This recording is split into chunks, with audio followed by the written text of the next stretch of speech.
I slice it into wedges so it'll fit in my food processor. I put the wedges in, and then I turn it on. Voila! Shredded cabbage. Put another piece in. And you might not have this big of a food processor at home, but it doesn't really matter. You can use any size food processor.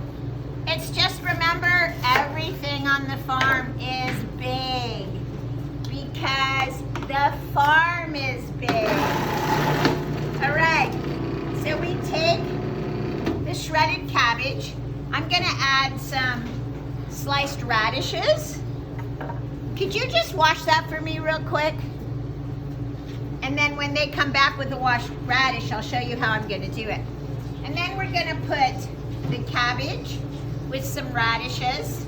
We're gonna add salt to it. And then we're gonna put it in our crock. Thank you. Okay.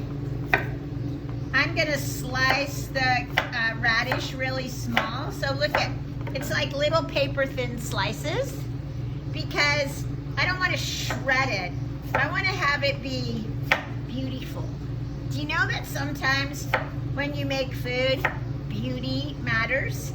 You want to have things not just taste good, but you want to have them look good too. Okay, so let's go over here.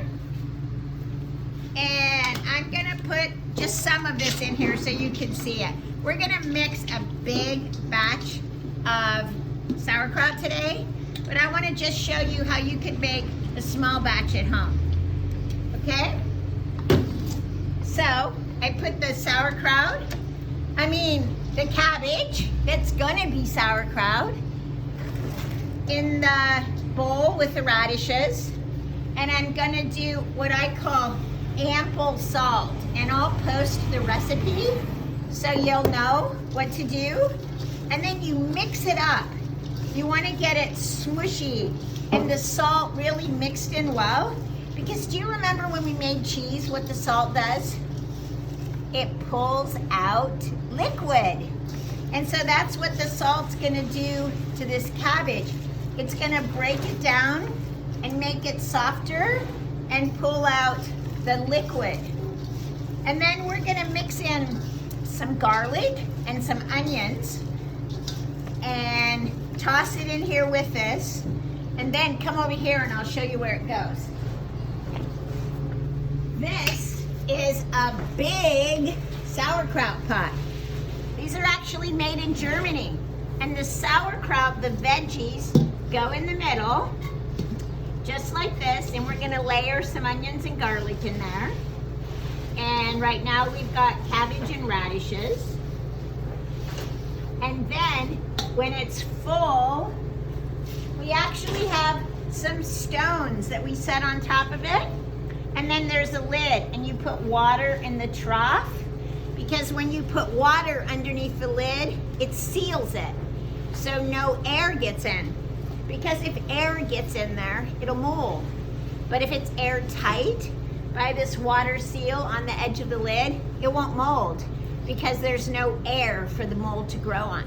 So when we come back and get it full, I'll show you how we do that, okay? Guess what? Today we're making sauerkraut. Woo! But sauerkraut starts with harvest radishes. See this? Come close. That's a radish.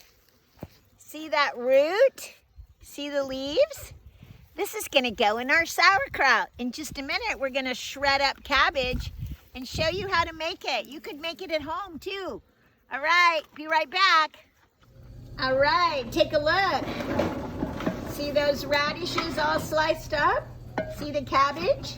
And it's all mixed with salt, and we're just called tampering it down. We're using this wooden mallet to tamper down, to press it into the salt, because we're gonna pack it really, really tight, because that's what has no air get in there.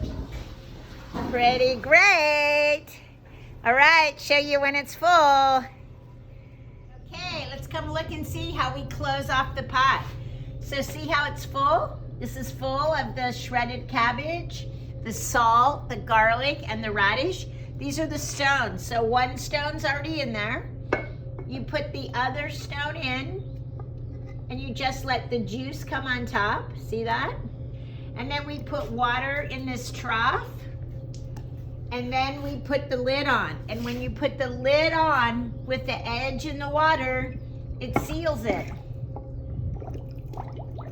See all the air bubbles go out? It's actually, so now we just leave it for like 2 months. And then we open it up and it's sauerkraut. Have fun.